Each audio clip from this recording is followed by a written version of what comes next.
সুলাইমান আলাইহিস সালাম লাঠির মধ্যে ভর দিয়ে দাঁড়িয়ে রইলেন আর বললেন, কাজ করো। জিনেরাও কাজ শুরু করলো। ওদিকে মালাকুল মাউত এসে বলো, সুলাইমান সময় তো শেষ। সুলাইমান বলে, সমস্যা নাই, রূহ কবজ করেন। উনি লাঠির মধ্যে ভর দিয়ে দাঁড়িয়ে রইলেন। গ্লাস ফিটিং করা রুমের ভিতরে কোরআন সাক্ষী। মালাকুল মাউত ওইভাবে লাঠিতে ভর দেওয়া অবস্থায়, দাঁড়ানো অবস্থায় সাইয়েদনা সুলাইমান আলাইহিস সালামের রূহ কবজ করে নিলেন।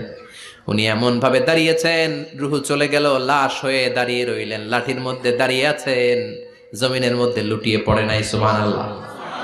জিনগুলো দূর থেকে ভাবলো বস তো দাঁড়ায় আছে। কে দাঁড়ায় আছে? জিনেরা মনে করছে বস দাঁড়ায় আছে, কাজ করতে হবে। করতে করতে পুরা প্রজেক্টের কাজ শেষ। ইন দ্য মিন টাইম ঝিঝি পোকা, উই পোকা, যেই পোকা কাঠ খেয়ে ফেলে, এই কাঠ খাওয়ার পোকা সুলাইমান আলাইহিস সালাম লাঠির ভেতরে ঢুকে লাঠিও খেয়ে ফেলেছে। সাইয়েদনা সুলাইমান আলাইহিস সালাম ধপাস করে জমিনে পড়েছে। আর জিনেরা কয়, হায় হায়, খালি খালি কাম করছে এতদিন। সুবহানাল্লাহ কইবেন না? সুলাইমান আলাইহিস সালাম বাঁচতে পারে নাই, চলে গেলেন। মুসা আলাইহিস সালাম মরছে? উনি মরবে কেন? উনি তো খালি মারে। মরছে? এক থাপ্পড়ে ফেরাউনের বাবুর্চি নাই। মুখের আগে হাত চলতে কয়েকজন, এর মধ্যে মুসা আলাইহিস সালাম আছে না নাই? মালাকুল মাউত মানুষের আকৃতিতে অনুমতি না নিয়ে ঘরের ভেতরে ঢুকে গেল। ঢুকে বলে, আনা মালাকুল মাউত, আমি মৃত্যুর ফেরেশতা। তো কি চাও? জিতু আন আকবাদা রূহাক, আপনার রূহ কবজ করতে আসছি। কিন্তু মুসা আলাইহিস সালাম দেখতেছেন দিব্য একজন মানুষ, কি দেখে? আবার সালাম দেয় নাই, অনুমতি নিয়েও ঢুকে নাই। অমিয়া, অনুমতি নিয়ে ঘরে ঢোকার দরকার আছে না নাই? মুসা আলাইহিস সালামের মেজাজ বড় গরম। উনি বললেন, কি করবি? কয়, আপনারে মারবো। কয়, এদিকে আয়। মালাকুল মাউত মনে মনে ভাবে, এতদিন সব মানুষগুলো আমারে দেখলে দিত দৌড়, আজকে মনে হয় আমারে দিতে হবে দৌড়।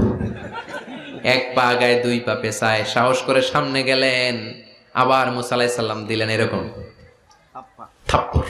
ফাসাক্কাহু ফাফাকু আইনা, বুখারীর বর্ণনা, এক থাপ্পড়ে চোখ নাই। ঠিকই মালাকুল মাউত দৌড়, এক দৌড়ে আল্লাহর কাছে। আল্লাহ বললেন, রাখো, এটা মুসা আলাইহিস সালাম, তার মেজাজ বড্ড গরম, আমাকে কথা বলতে হবে। আল্লাহ বললেন, মুসা, বুখারীর বর্ণনা, গরুর পিঠের উপর হাত রেখে দাও। রাখা হলো। তোমার হাতের নিচে গরুর যত পশম, প্রত্যেক পশমের বিনিময়ে এক এক বছর করে হায়াত বাড়িয়ে দিলাম। মুসা আলাইহিস সালাম অনেক চালাক নবী। উনি বললেন, আল্লাহ, আমার হাতের নিচে যদি গরুর 2000 পশম থাকে, তার মানে 2000 বছর হায়াত বাড়িয়ে দিলেন। কিন্তু এক্সট্রা হায়াত যখন শেষ হয়ে যাবে, এরপরে কি হবে? আগে ওইটা বলেন। আল্লাহ বললেন, সুম্মাল মাউত, তারপরে তো মুসা মরতেই হবে, আসতেই হবে। সাইয়েদনা মুসা আলাইহিস সালাম বললেন, ফাল আনা, তাহলে আর দেরির দরকার নাই, এখনই আমি আপনার কাছে চলে যেতে চাই। মালাকুল মাউত মুসা আলাইহিস সালামের রূহ নিয়ে উড়াল দিলেন। সুবহানাল্লাহ। বাঁচতে পারছে?